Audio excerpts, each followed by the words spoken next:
此人乃是朝鲜历史上最厉害的相面师。女人问他自己怎样才能迷倒一切男人，他二话不说，从嘴里吐出一粒西瓜籽，随即贴在女人的鼻头，嘴里还说道。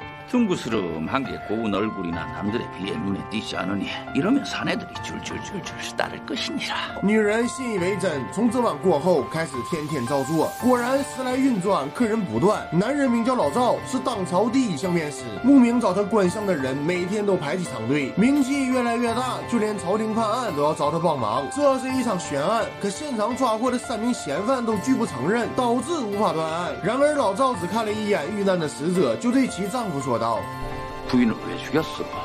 내외의 상을 맞춰보니 그간 어찌들 참고 사셨는지 불화로 오장육부가 온전한 것이 없겠소. 저들 내외는 족제비와 닭의 상으로 상극이라 만나지 말았어야 했소. 丈夫当场破防，泪如雨下，接着乖乖认罪伏法。事情传到金大人这里，他闻讯特意召见老赵，一如坊间传闻那般，金大人面相如虎，是天生的王侯命。老赵当即被折服，金大人很开心，觉得他可以重用，便派他去协助朝廷选拔人才为官。官相众人仔细审查，在老赵的一双慧眼下，即使外表再老实的贪官也无所遁藏。如此一来，老赵更加声名显赫，甚至得到了皇帝的召见。然而到了朝堂上， 皇帝却没给他好脸，说他只有虚名并无真长。可到了晚上，皇帝又偷偷微服私访。他告诉老赵，自己也大限将至，小皇子年纪尚幼，担心会有觊觎王位之人，外加朝廷上耳目众多，所以才在白天演了一出，直到晚上再来拜访。话中隐隐有道歉之意。老赵听得诚惶诚恐，当即发誓赴汤蹈火，在所不惜。第二天受皇帝所托，老赵乔装成大臣，借送话之名帮他找出长有反相的臣子。可这些个朝廷重臣外加王爷皇叔们，虽然不是好财就是好色，但都没有乱臣贼子之相。最后只剩一人没看，那就是大将军老王。他与金大人并列，一文一武，堪称权倾朝野。相面前，皇帝特意嘱咐老赵说，老王是个极有野心之人，你务必要仔细观察。时间来到晚上，老赵偷偷观察起大将军。 그림을 내리쳤다. 수양 태군이요. 咋看咋愣呢？老赵确信此人只是个凡夫俗子，那说不定脑袋还有点不好使。于是皇帝就此安心离世。但老赵不知道，在他偷看那晚，所见之人并非是大将军老王，葬礼上真正的大将军登场了。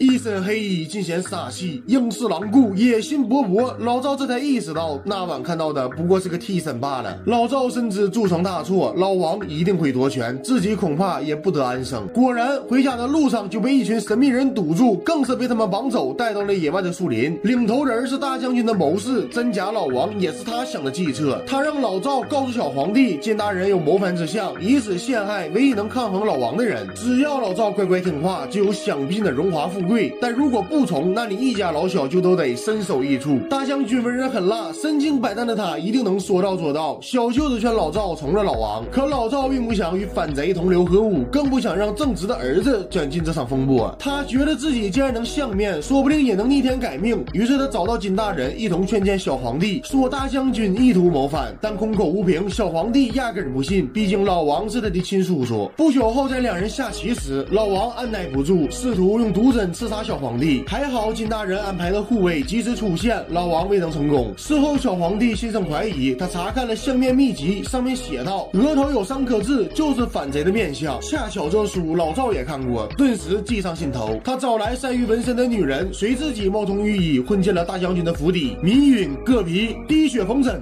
只用了1炷香的功夫，就在老王的头上纹了3颗痣。果然，当小皇帝看到亲叔叔头上鲜明的3颗红痣后，就不淡定了。他找来贴身侍卫询问：“누구의 명으로 내 옆을 지키고 있느냐? 그게 어서 말하지 못할까? 수양대군의 명으로 있사옵니다.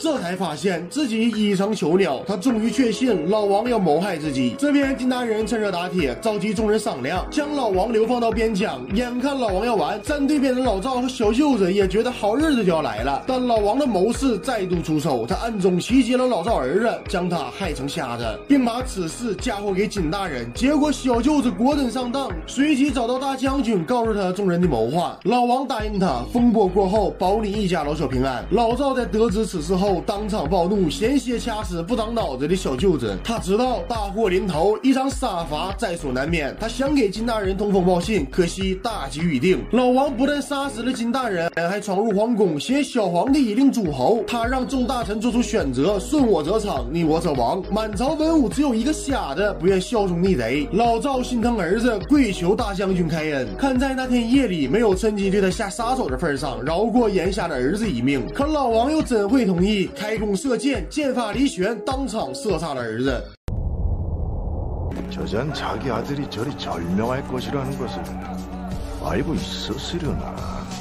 白发人送黑发人，老赵悲痛欲绝，悔不当初。可笑自己一生面人无数，却没看清自己的命运。他其实早就看出儿子的面相无福做官，可却没有阻拦，也看出小舅子就是个笨蛋，却还是带他一同参政。最让他后悔的是，他看出老王虽是逆贼之相，却也是成王之相，可还是因为愚忠，试图逆天改命。能看透的是面相，看不透的是人心。个人的喜好又怎能抗拒时代的滚滚浪潮？在历史的车轮下，任何背道而驰的人都会被碾得粉身碎骨。此后，老赵和小舅子离开庙堂，隐居渔村。这天，有位不速之客来找老赵面相，这人正是那个神秘谋士。他想请老赵出山，通过观相辅佐朝政，但老赵拒绝了他。看着远处的海面，老赵说道：“动动手指，点点关注，不用面相也能保证